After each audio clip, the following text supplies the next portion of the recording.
If you're revising global politics, then the US intervention in Venezuela is one of the strongest case studies you can use this year. In January 2026, the US captured President Nicolas Maduro and flew him to New York, justifying it on national security grounds.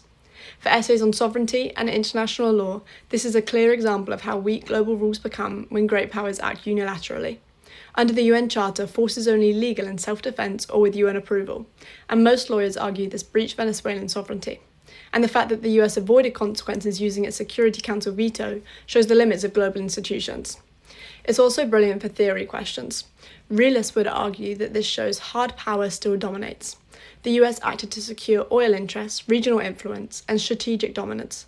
Dependency theorists can use this to argue that resource-rich states remain vulnerable to exploitation, while liberalists would criticize the lack of multilateralism and the damage done to norms like responsibility to protect. You can even debate whether this shows continued US global dominance, or a retreat into its regional sphere under a revived Monroe Doctrine. Stay tuned for the next video, where I'll break down how this crisis played out in Prime Minister's questions, and what this tells us about the limits of parliamentary scrutiny. And for weekly case studies like this, which are all linked directly to the A-Level spec, plus essay models and revision notes, subscribe to Politics Online using the link in the comments below.